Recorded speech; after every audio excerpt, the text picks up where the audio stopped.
ये आप लड़की की तस्वीर देख रहे हैं ये, और ये एक लड़की ये है। ये तो हीरोइन है सौंदर्या। सूर्यवंशी मूवी आप लोग देखे होंगे, उसमें ये थी, है ना। हाँ, और ये लड़की है, और इस लड़की का नाम है कीर्तना। क्या नाम है? कीर्तना। ये लड़की जो कीर्तना है ना, अब इस लड़की को शायद कोई पहचान ना पाए। यही कीर्तना है।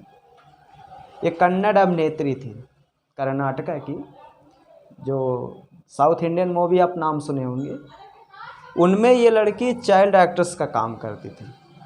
अपने लाइफ में 18 से ज़्यादा फिल्में में इसने काम किया, और वो जो फिल्में थी जिनमें ये काम की थी, वो कोई सुपर हिट, कोई हिट ऐसे बनी।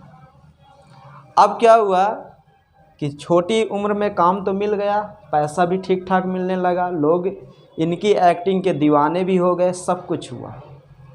कीर्तना जब धीरे धीरे बड़ी हुई, तो जो कीर्तना के पापा थे वो ये कहने लगे, बेटा मैं सोच रहा हूँ कि तुम कुछ बड़ा करो।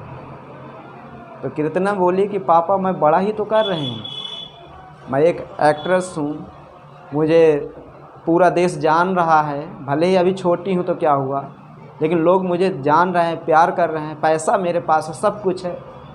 तो कह रहा है कि ये तो मैं मानता हूँ कि अच्छी बात है, सब चीज़ है, लेकिन तुम्हें कुछ अलग करके दिखाओ। तो अब कीर्तना बोली कि क्या मैं अलग करूं? तो ये कहे कि तुम एक काम करो, तुम IAS अधिकारी बनो। बस कीर्तना अपने पिता के खुशी के लिए ये समझो कि छोड़ दी एक्टिंग। जब एक्टिंग छोड़ दी तो उस समय जो साउथ के बड़े बड़े निर्माता थे जो इसको ले रहे थे अपनी फिल्मों में, काफ़ी समझाए कीर्तना को कि बेटा ये मौका बार बार नहीं मिलता, तुम एक काम करो, तुम पढ़ाई भी करो, फिल्मों में भी काम करो। लेकिन कीर्तना कहने लगी नहीं, एक ही काम हो पाएगा, या तो मैं फिल्म में काम कर लूँ या तो फिर मैं पढ़ाई कर लूँ। फिल्म में काम करने से मेरे पिता खुश नहीं हैं, पढ़ाई करने से मेरे पिता खुश हैं, और उनका सपना है कि मेरी बेटी IAS अधिकारी बने। तो उन्होंने कहा कि मैं अपने पहले पिता का सपना पूरा करूंगी, बाद में जो कुछ होगा देखा जाएगा। लड़की तैयारी करने लग गई, जी जान लगा दिया। अब और जो फिल्म उद्योग के क्षेत्र के मतलब सदस्य थे, लोग थे, वो कहने लगे चलो अभी बच्ची है, शायद संभल जाएगी, आ जाएगी। लेकिन इसने जिद तो जिद, डटी रही। बताया जाता है कि 4 प्रयास इसने किया, और चारों प्रयास में फेल, क्योंकि IAS भारत का सबसे बड़ा नौकरी है, इससे बड़ी कोई नौकरी है ही नहीं। जब ये फेल हो गई तो 5वां प्रयास जब इसने किया तो थोड़ा ये मायूस थी लड़की कि पता नहीं हो पाएगा कि नहीं हो पाएगा। उधर वो भी कैरियर गया, ये भी जा रहा है, कुछ समझ में नहीं आ रहा है। लेकिन भगवान ने 5वें प्रयास में इसकी सुन ली, और 2019 में यही लड़की IAS का एग्ज़ाम क्वालिफाई की। और जब इसके पिताजी सुने तो बहुत ज़्यादा खुश हुए थे। तो इस लड़की से हम यही सीख सकते हैं कि लाइफ में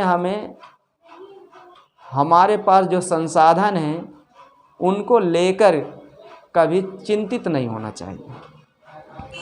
जिस काम के लिए हम आए हैं वो काम हम करेंगे, और किसी एक काम को हमें पकड़ कर नहीं चलना कि एक काम हमें आ रहा है बस उसी को हम अपना पूरा जीवन उसी में लगा दें, वो हमें नहीं करना। दूसरा काम भी हम अच्छे से कर सकते हैं, और ये लड़की साबित कर दी। एक्टिंग भी अच्छी की, पढ़ाई भी अच्छी की, और भारत की सबसे बड़ी नौकरी भी ले ली, तो वो भी एक अच्छा ही तो हुआ। और आज देखो, अगर ये एक एक्ट्रेस रहती तो इसके पास पैसा होता, हम मानते हैं, इसके पास इज्जत होती, वो भी हम मानते हैं, लेकिन इसके पास पावर नहीं होती। आज इसके पास पैसा भी है, इज्जत भी है, और पावर भी है। सबसे मेन ज़रूरी तो पावर है। कि नहीं। और आईएएस अधिकारी के पास बहुत बड़ा पावर होता है। अब तो ये जिस अभिनेता को कह दे, अभिनेत्री कह दे मेरे ज़िले में शूटिंग नहीं होगी, तो उसकी हिम्मत है शूटिंग करने की? नहीं होगी तो नहीं होगी। जिस नेता को कह दे कि मेरे ज़िले में आप नहीं आ सकते, मैं आपको सुरक्षा नहीं दे सकती, तो आएगा? कभी नहीं आ सकता। तो आप ये समझ लीजिए कि भारतीय नारी किसी से कमज़ोर नहीं है, साबित कर दी ये लड़की। और उन लड़कियों के मुंह में इसने तमाचा मारा है कि जो लड़कियां कहती कि हमसे नहीं हो पाएगा, तो भैया हो पाएगा, है ना। हाँ।